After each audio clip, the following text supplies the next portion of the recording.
کائنات کی ہر شے محبوب کی نگاہوں میں ہے. اللہ نے محبوب کو وہ نگاہ دوربین عطا کی ہے. اقبال کہتا ہے فروغت صبح آثار و دہور چشم تو بی نیندائے ما فی الصدور. تیری نظر تو سینوں کے چھپے راز بھی جانتی. سبحان اللہ. مجلس رسول لگی ہے، ہجوم عاشقاں ہے. ایک صحابی جن کا نام وابصہ بن معبد رضی اللہ تعالی عنہ ہے، وہ آئے اور بیٹھ گئے. حضور فرمایا ادنو یا وابصہ، وابصہ دور بیٹھے ہو نیڑے آ جاؤ. اٹھے اور قریب ہو گئے. فرمایا اور نیڑے آ جاؤ. حضرت وابصہ اور قریب ہو گئے. پھر فرمایا وابصہ اور قریب آ جاؤ. حضرت وابصہ کہتے ہیں میں اپنے مقدر پہ قربان جاؤں، میں اتنا نیڑے ہوا کہ میرے گھٹنے حضور کے گھٹنوں سے چھونے لگے. جب اتنا قریب ہو گیا تو حضور نے ارشاد فرمایا وابصہ کوئی سوال پوچھنے آئے ہو؟ میں نے کہا جی حضور میں سوال پوچھنے آیا ہوں. کہا جو پوچھنے آئے ہو پوچھو گے یا میں بتاؤں کیا پوچھنے آئے ہو؟ ڈٹھے ورق قرآن دے پھول سارے، تیری شان جیا نہیں کوئی ہور ڈٹھا.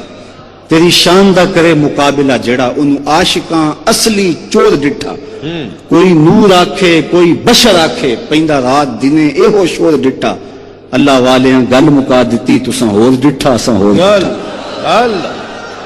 تم نے حلیمہ کی بکریوں کے پیچھے پیچھے دیکھا ہے، سدرہ پر جبریل کے آگے آگے نہیں دیکھا. اور اقبال کہتا ہے تو نے یوسف کو کنویں میں دیکھا تو کیا دیکھا؟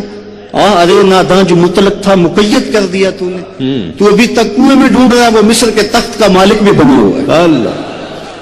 تو کہا وابصہ جو پوچھنا چاہتے ہو تم پوچھو گے یا میں بتاؤں کیا پوچھنے آیا؟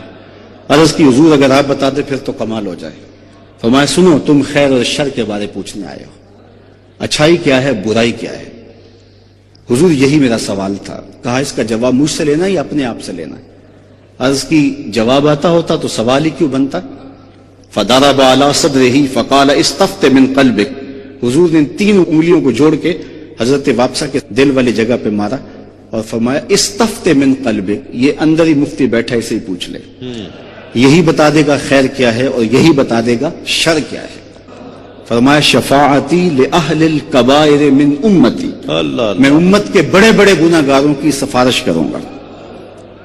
وہ کسی نے پڑھا جس کا مفہوم یہ تھا کہ وہ اپنا مقدمہ کیسے ہار سکتا ہے جس کے حضور وکیل ہوں. تو میں نے کہا کہ یوں نہ پڑھو، مقدمہ کی بات ہو رہی ہے تو یہاں وکیل ایڈوکیٹ کے معنی میں ہے، وکیل نگہبان کے معنی میں بھی ہوتا ہے. اس معنی میں تو حضور ہمارے وکیل ہیں، لیکن اس معنی میں حضور ہمارے وکیل نہیں ہیں. کیونکہ جو وکیل ہوتا ہے وہ جج کو کہتا ہے کہ میرے موکل نے یہ جرم نہیں کیا، اس کو بے گناہ ثابت کرنے کی کوشش کرتا ہے، اور اگر جرم ثابت ہو جائے تو پھر سزا ہو جاتی ہے. وکیل کہتا ہے میرے موکل نے یہ جرم نہیں کیا لہذا چھوڑا جائے. حضور ہمارے وکیل نہیں ہیں، حضور ہمارے شفیع ہیں. وکیل کہتا ہے میرے موکل نے یہ جرم نہیں کیا لہذا چھوڑا جائے. شفیع کہتا ہے سب کچھ کیا ہے میرا آنا دیکھا جائے. حضور وکالت نہیں کریں گے، شفاعت کریں گے. اور کیسا منظر ہوگا، میرے امام بولے پیش حق مجدہ شفاعت کا سناتے جائیں. آپ روتے جائیں گے ہم کو ہنساتے جائیں گے. وسعتیں دی ہیں خدا نے دامن محبوب کو، جرم کھلتے جائیں گے اور وہ چھپاتے جائیں گے. حضور کے کمالات جس کو سارے جانتے ہیں. انگلی اٹھی اور چاند کے ٹکڑے ہو گئے. سورج پلٹ کے اثر کے وقت پہ آیا اور سڑیاں کھجوراں اگا جاندا ہے، اور پتھراں نو کلمے پڑھا جاندا ہے. قطرے کو سمندر ذرے کو ستارہ کرتے ہیں، کونین کو خم آ جاتا ہے جب زلف سوارا کرتا ہے. سبحان اللہ. یہ کہا جاتا ہے کہ نبی کے چاہنے سے کچھ نہیں ہوتا. میں کہتا ہوں نبی چاہ لے خدا قبلے بدل دیتا. بنو سلمہ کی مسجد ہے، ظہر کی نماز ہے، 2 رکعتیں ابھی پڑھی گئی تھیں، 2 رکعتیں ابھی باقی تھیں کہ خاطر آتر میں بات آئی کہ قبلہ بدل جائے تو کیا خوب. فوراً ہی طائر سدرہ نشین حاضر ہو گئے اور کہا قد نرا تقلب وجهك فی السماء فلنولینک قبلۃ ترضاها. محبوب پروگرام بن گیا ہے تو ابھی رخ پھیر لو. یا اللہ تیری نماز تو پوری ہو لے. چونکہ ہم نے تو نماز کا وقت بھی بدلنا ہو تو 1 دن پہلے بتاتے ہیں. کل سے نماز ظہر 2:15 بجے ہوگی.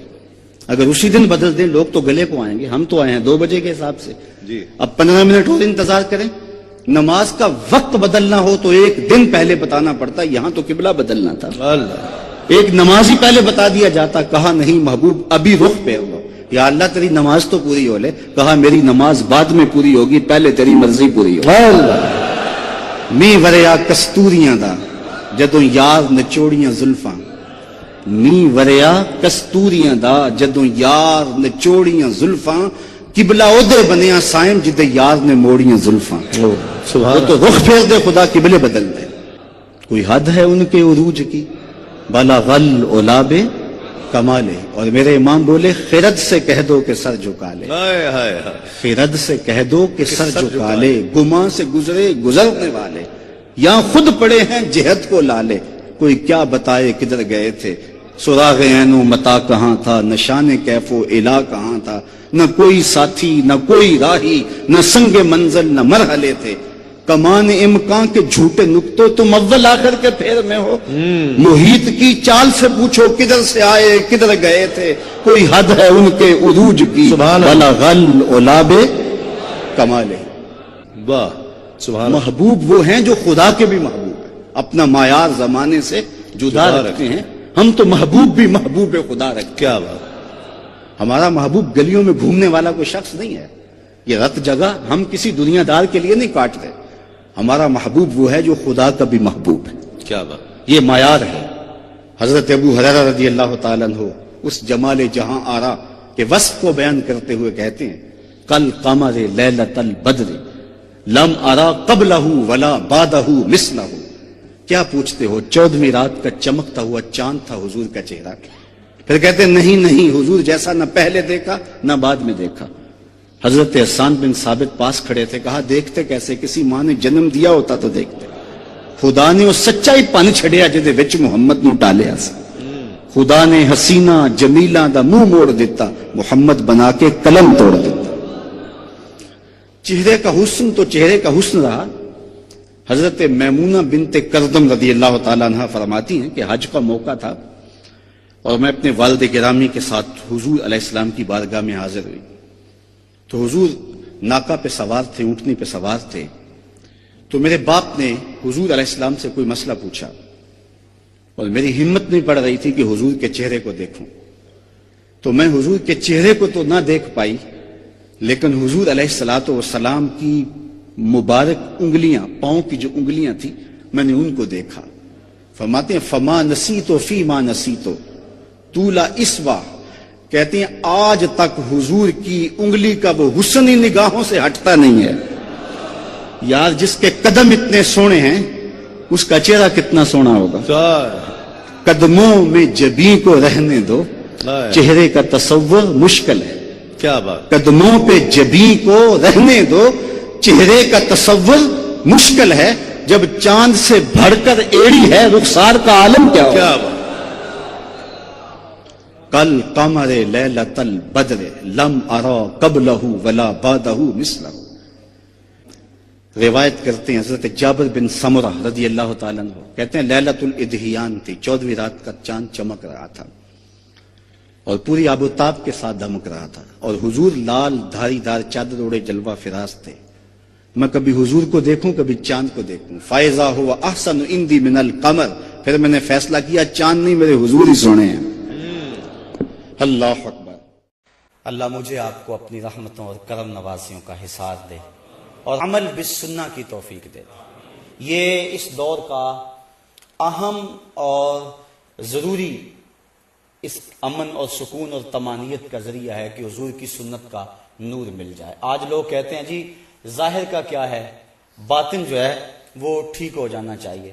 تم اتنا زور دیتے ہو داڑھی پہ، امامے پہ، لباس پہ، کھانے پینے کے انداز میں. زمانہ بدل گیا، دنیا کہاں چلی گئی، اور تم ابھی وہ پرانی باتیں دقیانوسی چھوڑتے نہیں ہو.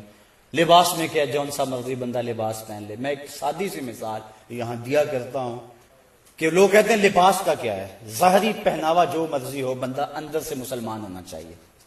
آج کل یہ بھی بات بڑی چلتی ہے. تو میں آپ کو سادے سے الفاظ میں کہنا چاہتا ہوں، اگر کوئی پاکستان کا میجر یا کوئی فوجی انڈین فوج کی وردی پہن لے، اس کو کورٹ مارشل کیا جائے گا کہ نہیں کیا جائے گا؟ وہ کہے وردی کا کیا، مجھے اچھی لگی میں نے پہن لی، اندر سے تو میں پاکستانی ہوں، تو اس کی حب الوطنی تسلیم کی جائے گی؟ سب کہیں گے جب تجھے ظاہر پسند نہیں ہے تو باطن کا اعتبار کیسے کریں؟ بس اس سے بہت کچھ سمجھا جا سکتا ہے، بہت کچھ سمجھا جا سکتا ہے۔ صحابہ کا تو انداز یہ تھا، حضور گزر رہے ہیں، ایک گنبد نما، یہ منع کیا گیا، گنبد نما مکان منع کیا گیا، حضور گزرے تو دیکھا ایک مکان بن رہا، کہا کس کا ہے؟ عرض کی کہ فلان ساری کا ہے۔ جواب حضور نے کچھ نہیں دیا، چہرے پہ تھوڑی سی ناگواری آئی اور گزر گئے۔ کسی نے اس کو بتایا آج گزرے تھے حضور، تیرے مکان کو دیکھا تھا، خوش نہیں ہوئے؟ اس نے کدال پکڑی، برابر کر دیا زمین۔ 2-4 دن گزرے، حضور پھر آئے، دیکھا تو وہ مکان نہیں تھا، کہا وہ پرسوں میں گزرا تھا، یہاں مکان تھا۔ عرض کی حضور وہ تو برابر کر دیا گیا۔ کہا بلاؤ، بلایا گیا، کہا میاں تیرا مکان تھا، کیا ہوا؟ کہنے لگا سنا تھا آپ کو پسند نہیں، سنا تھا آپ کو، میں اور آپ دیکھیں کہ ہمارا کیا کیا حضور کو پسند ہے، صبح سے لے کر شام تک، شام سے لے کر صبح تک، عقیقے ولیمے سے لے کر اپنی زندگی کی آخری ہچکی تک، اپنے کاروبار سے لے کر اپنے گھر کے انداز تک، اپنی زندگی کے ایک ایک لمحے کو دیکھیں، ہمارا کون کون سا عمل حضور کو پسند نہیں ہے، اور پھر اس پہ بار بار سوچیں۔ یہ 2 باتیں میری آخری جو آپ کے سامنے رکھی ہیں، یہ بڑے محبتوں، بڑے جذبوں کے ساتھ میں نے آپ کے سامنے رکھی ہے، اور میں نے ان باتوں کے دوران اللہ سے توفیق مانگی، اللہ کرے اتار دے آپ کے دلوں میں، اور آج کے بعد ہماری زندگی میں کوئی تبدیلی آ جائے، اور ہم سوچیں۔ میرے استاذ المکرم ایک جملہ کہا کرتے تھے، آج بھی جب میں ان کا جملہ دہرانے لگتا ہوں تو مجھے وہ چارپائی پہ بیٹھے ہوئے نظر آتے ہیں۔ اجاڑ رت کو گلابی بنائے رکھتی ہے میری آنکھ تیری دید سے وضو کر کے۔ آج پھر وہ منظر جاگ پڑتا ہے، جب وہ حدیث پڑھایا کرتے تھے آنکھوں سے آنسو ٹپکتے تھے، جب قرآن پڑھتے تھے لگتا تھا نزول قرآن کا سما بند گیا۔ تو آپ فرمایا کرتے تھے بیٹا یہ نہ ہو کہ لوگ تمہیں پوچھیں تم کون ہوتے ہو اور تمہیں بتانا پڑے ہم مسلمان ہوتے ہیں، یہ دیکھو مذہب کے خانے میں اسلام لکھا ہوا ہے۔ آپ فرمایا کرتے تھے میاں نہ کسی کو پوچھنا پڑے نہ تمہیں بتانا پڑے، تمہاری شکل و صورت، وضاقتہ اور کردار ایسا ہونا چاہیے، تم دور سے آ رہے ہو لوگ پہچان کے کہیں وہ دیکھو آقا کا غلام آ رہا ہے، تمہیں بتانا نہ پڑے، لوگ خود کہیں آقا کا غلام آ رہا ہے۔ آقا کا نور آنکھوں پہ تو چہروں پہ اجالے ہوں گے، مصطفیٰ والوں کے انداز نرالے ہوں گے، دنیا میں بھی ان کے دم سے مقدر چمکا، محشر میں بھی ان کی رحمت کے حوالے ہوں گے۔ کتاب کا نام ہے بشر الکئی بلقاء الحبیب، امام سیوطی کی مصنفہ۔ ایک شخص اپنی داڑھی کو مہندی لگاتا تھا، حضور کی مبارک داڑھی میں 18 سے لے کر 21-22 تک سفید بال تھے۔ صحابہ نے تو حضور کی داڑھی کے بال بھی گنے ہوئے ہیں، کیسی نظر رہتی تھی جمال رسول پہ، اور انہیں ناز تھا اس پہ کہ ہم نے حضور کو دیکھا۔ حضور کی داڑھی میں 22 تک سفید بال تھے، خضاب کرتے حضور اس کو سرخ مہندی کا۔ ایک نے دیکھا اور اس نے حضور کی سنت کے مطابق اپنی داڑھی کو خضاب سرخ مہندی کا کر لیا، فوت ہو گیا۔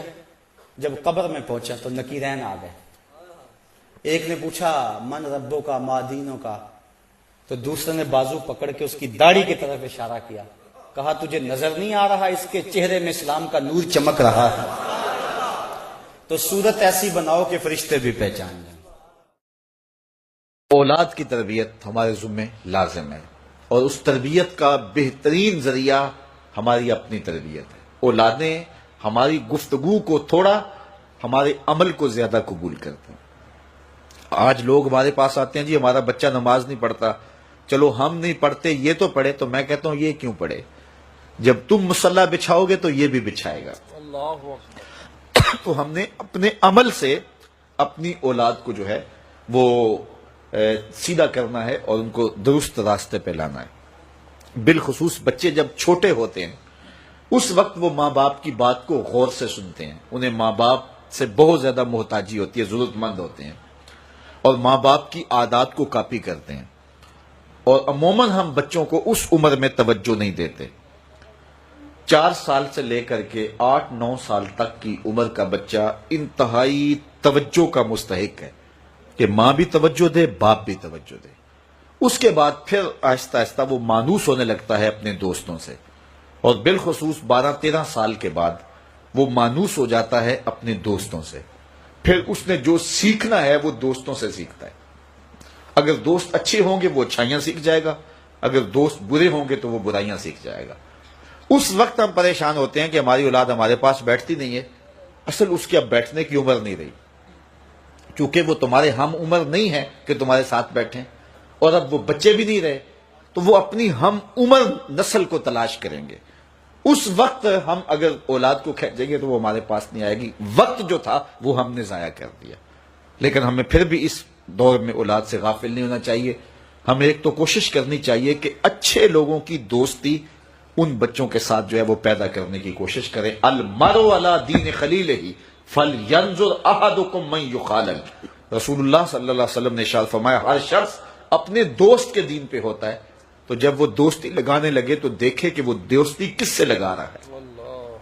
تو جب یہ عمر بچوں کی پہنچ جائے تو اس وقت یہ خیال کیا جائے۔ اور حضرت سیدنا علی المرتضیٰ رضی اللہ تعالی عنہ نے فرمایا کہ 15 سال سے لے کر کے 20 سال تک کی عمر انتہائی اہم عمر ہے، اور اس عمر میں ہی نظریات بنتے ہیں اور خیالات پختہ ہوتے ہیں۔ تو جس نے اس عمر کو سنبھال لیا اس نے اپنی زندگی سنوار لی، اور جس کی یہ عمر بگڑ گئی اس کا سب کچھ بگڑ گیا۔ اس وقت میرے خیال کے مطابق 15 سے 20 سال تک کی اس عمر کو دوست بھی نہیں اتنا بگاڑ سکتے، معاشرہ بھی اتنا نہیں بگاڑ سکتا۔ اس عمر کو اس وقت سب سے زیادہ جو چیز بگاڑ رہی ہے وہ ہمارا سوشل میڈیا ہے، ہمارا الیکٹرانک میڈیا ہے، اور یہ موبائل جو ہر بچے کے ہاتھ میں آ گیا ہے۔ تو کم از کم 15 سال سے لے کر 20 سال تک کی عمر کے بچوں کو آپ موبائل لے کر نہ دیں، اور انتہائی ضرورت پر ان کو استعمال کرنے کی اجازت دیں۔ باقی ان کو اس عمر کے اندر اگر آپ نے اجازت فراہم کر دی اور وہ آپ کے کہے میں نہ رہے تو یہ ایسی بربادی ہے، ایسی تباہی ہے کہ جس کا ازالہ بعد میں بہت مشکل ممکن ہوگا۔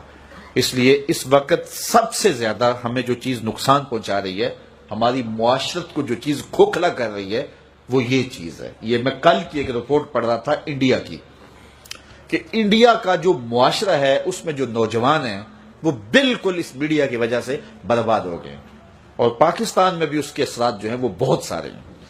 لیکن یہاں اب بھی کوئی شرم و حیا موجود ہے، لیکن اگر ہم نے اپنی نسل کے آگے بند نہ باندھا تو یہ میڈیا مغرب کی جانب سے ہماری معاشرتوں کو تباہ کرنے کے لیے ایک ہتھیار کے طور پہ استعمال کیا جا رہا ہے، اور ہماری نسل بڑی تیزی کے ساتھ جو ہے اس کا شکار ہو رہی ہے، اور گھر لٹ رہے ہیں، شرم و حیا وہ جو ہے وہ اس کا جنازہ نکل رہا ہے۔ تو اس حوالے سے والدین کو خصوصی توجہ دینے کی ضرورت ہے۔ پھر ہاتھ ملیں گے تو پھر جو ہے وہ اس کا کوئی علاج نہیں ہوگا۔ بدعت کیا ہے؟ ایسا وہ طریقہ جس کی مثال حضور کے دور میں نہ پائی جائے، اس کو بدعت کہتے ہیں۔ حضرت مجدد الفسانی علیہ رحمہ آپ فرماتے ہیں بدعت وہ ہے جس سے رفع سنت ہو، یعنی سنت کی جگہ پر رکھیں اور سنت اس سے اٹھ جائے تو وہ بدعت ہوگی۔ جس طرح داڑھی منڈوانا تو سنت کو قطع کر کے اس کی جگہ یہ چیز آئی، تو جو رافع سنت ہوگی اس کو بدعت کہیں گے۔ اس باب کے اندر بھی بہت ساری غلط فہمیاں ہیں جو لوگوں کے دل و دماغ اور ذہنوں میں موجود ہیں۔ وہ کہتے ہیں کہ جو بھی کام کرو اس کو بدعت قرار دے دیتے ہیں، جبکہ ایسا نہیں ہے۔ بدعت اس کو کہتے ہیں کہ جس کی سابقہ مثال حضور کے دور میں نہ ہو۔ ایک چیز حضور کے دور میں ہے ہی نہیں، بعد میں آئی ہے، اگر وہ شریعت سے ٹکراتی ہے تو بدعت ہے، سنت کی رافع ہے تو بدعت ہے، لیکن اگر رافع سنت نہیں ہے تو بدعت نہیں ہے۔ مثال کے طور پہ موجودہ دور میں ایٹم بم ہے، یہ اس وقت پاکستان کے پاس سرمایہ ہے اور اس کو اسلامی بم کہا جاتا ہے۔ تیغ و تبر اور تلواریں یہ اس کی مثال بنیں گی۔ اس دور میں اونٹوں پر اور گھوڑوں پہ سفر ہوتا تھا، اب ہم گاڑیوں پہ سفر کرتے ہیں، تو یہ خلاف سنت نہیں ہوگا۔ اس کی مثال سواری کی صورت میں وہاں موجود ہے۔ تو بدعت اسے کہیں گے کہ جس کی دور رسالت مآب یا دور خلفائے راشدین کے اندر کوئی مثال موجود نہ ہو۔ اور اگر کوئی مثال موجود ہے اس دور کے اندر اور کوئی کام بعد میں رائج کیا گیا تو وہ شریعت کے ضابطے سے ٹکراتا نہیں ہے تو اس کو بدعت نہیں کہیں گے، بلکہ حضرت امام ربانی شیخ مجدد الفسانی کے قول کے مطابق وہ سنت ہی ہوگی، اور دوسرے ملا علی قاری علیہ رحمہ اور حضرت شیخ عبدالحق محدث دہلوی کے بقول وہ بدعت حسنہ ہوگی۔ انہوں نے تقسیم کی ہے بدعت کو 5 درجوں میں، لیکن حضرت مجدد الفسانی فرماتے ہیں کہ وہ بھی سنت ہے، اور وہ اس پر حدیث ہے، حضور نے ارشاد فرمایا من سنہ فی الاسلام سنتن حسنتن فلہ اجرھا، جس نے اسلام میں کوئی نیا طریقہ رائج کیا تو اس کو اچھا طریقہ تھا تو اس کو اس کی جزا ملے گی، اور جس نے بھی اس طریقے کے مطابق اس کو دیکھ کر عمل کیا اللہ تعالیٰ جل شانہ اس عمل کرنے والے کو بھی جزا دے گا، اور جس کے ذریعے سے ترغیب ہوئی بغیر کسی کمی کے اللہ اس کو بھی اتنا ہی اجر عطا فرمائے گا۔ اور آگے فرمایا من سنہ فی الاسلام میں سنتن سیئۃ فعلیہ وزرھا، تو جس نے اسلام کے اندر کوئی غلط طریقہ رائج کیا تو اس کے اوپر اس کی سزا ہے۔ تو بدعت ہر وہ عمل ہے جس سے سنت کا رفع ہو جائے، سنت اٹھ جائے، اس کو بدعت کہتے ہیں۔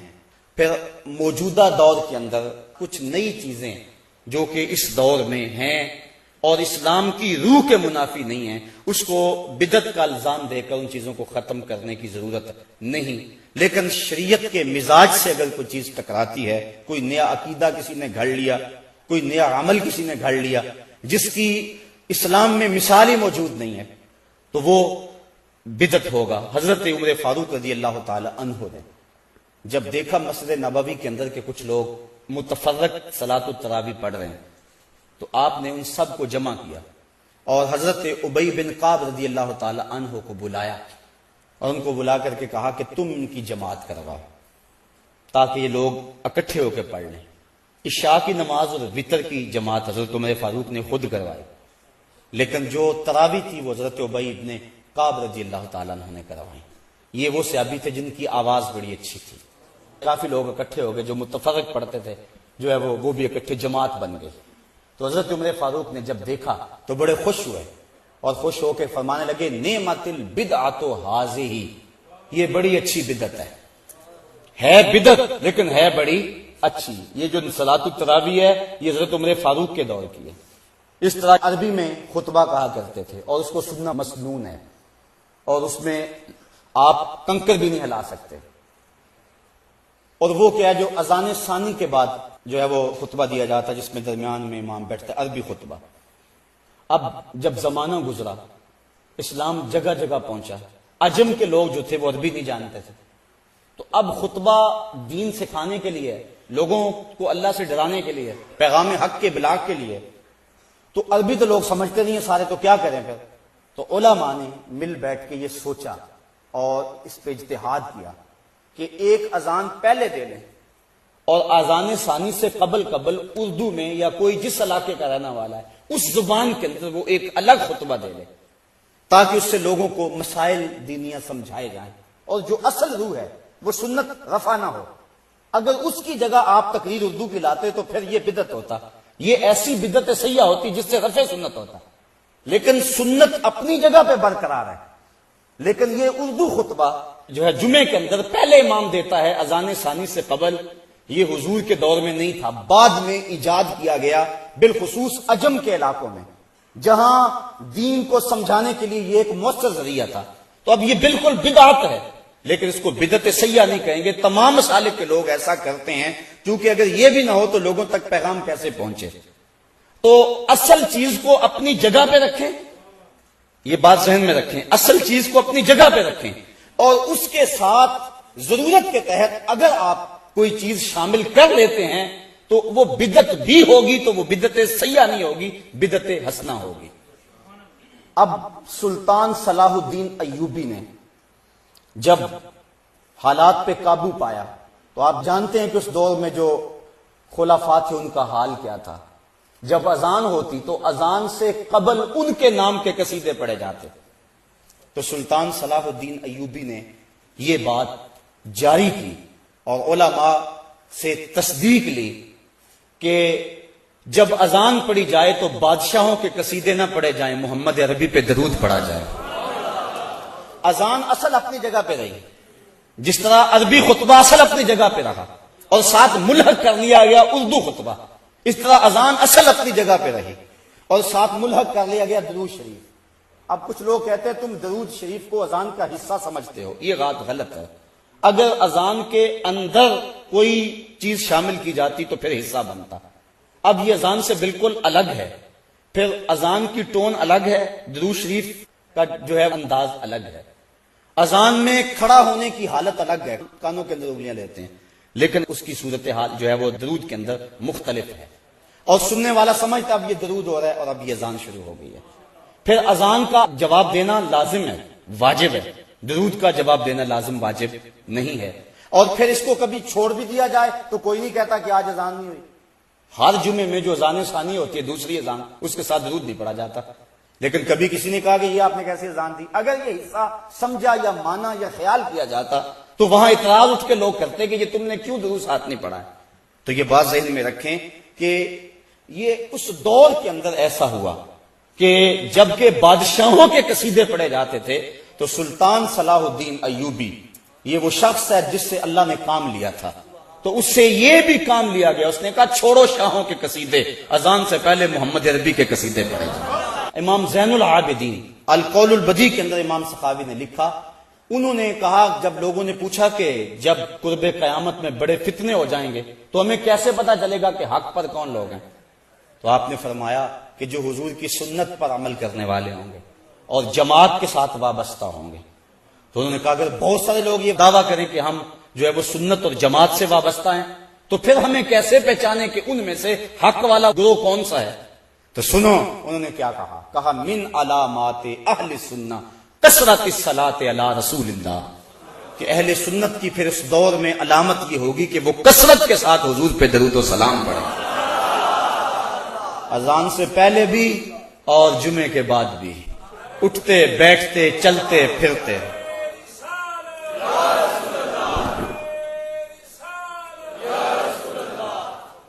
اور یہ بات ذہن میں رکھیں، یہ جو کچھ میں کہہ رہا ہوں انصاف کی بنیاد پہ کہہ رہا ہوں کہ کوئی غلط فہمی میں حضور کے درود پہ اعتراض نہ کر بیٹھے اور آقا کریم علیہ السلام کی رحمتوں سے محروم نہ ہو جائے۔ باقی جو بدعت ہے ہم ڈٹ کے بدعت کہتے ہیں۔ اعلی حضرت سے کسی نے پوچھا کہ یہ جو طاقوں کے اندر چراغ جلاتے ہیں، یہ یہاں بزرگ آتا ہے، درخت کے ساتھ دوپٹہ باندھ دیتے ہیں کہ یہاں شہید کا ڈیرا ہے، یہاں فلاں پیر کی حاضری ہوتی ہے، مختلف جگہوں پہ ہمارے ہاں مروج ہے، یہ تو اس کے بارے میں آپ کی کیا رائے ہے؟ تو ڈٹ کے کہا واہیات ہے اور اس کا جو ہے وہ بند کرنا لازم ہے، کہا اس کا کوئی تعلق نہیں ہے، اس کی کوئی اصل نہیں ہے۔ تو جہاں بدعات تھی ہمارے علماء نے اس کا مواخذہ کیا، کہا کہ نہیں ہے، بالکل ایسا نہیں ہے، لیکن جو حضور کی محبت کو پیدا کرنے کے داعیے تھے وہاں انہوں نے ساری زندگی پر پہرا دیا اور دلائل دیے اور اٹھتے بیٹھتے چلتے پھرتے کہا نام لو مصطفیٰ کا، یہ نام شفا دیتا ہے، اس نام میں برکتیں رکھی ہوئی ہیں اور اللہ کی رحمتوں کا نزول ہے اس نام کے اندر اور کرم نوازی ہے اس نام کے اندر۔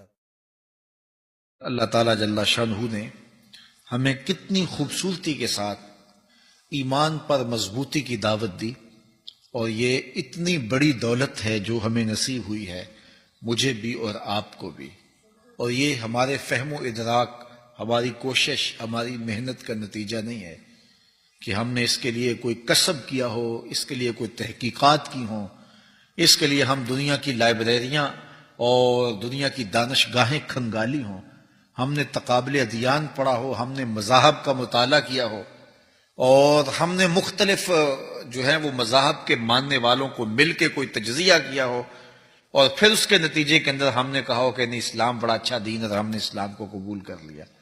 لوگوں نے زندگیاں گزار دیں حق کی تلاش میں، ہم نے کوئی تکلف نہیں کیا، ہم نے کوئی مصیبت نہیں سہی، ہم نے کوئی تجزیہ نہیں کیے، ہم تقابل ادیان نہیں پڑھے، ہم نے مذاہب کا مطالعہ نہیں کیا، حتیٰ کہ ہم نے جو اسلام کی بنیادی تعلیمات ہیں، اسلام کے جو ماخذ ہیں، ہم نے وہ بھی نہیں پڑھے تھے، لیکن اس کے باوجود اللہ نے ہمیں ایمان دیا، اس لیے کہ جب ہم نے آنکھ کھولی تو ایسی آغوش تھی جہاں کلمے کی بہاریں تھیں۔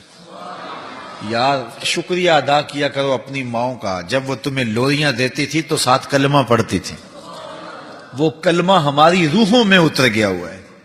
اور شکریہ ادا کرو اپنے باپ کا کہ جس کے لبوں پہ کلمہ کا چراغاں تھا، اور جب ہم پیدا ہوئے تو وہ مسجد سے مولوی صاحب کو بلا لائے اور ہمارے کان میں سب سے پہلی صدا کلمہ طیبہ کی آئی۔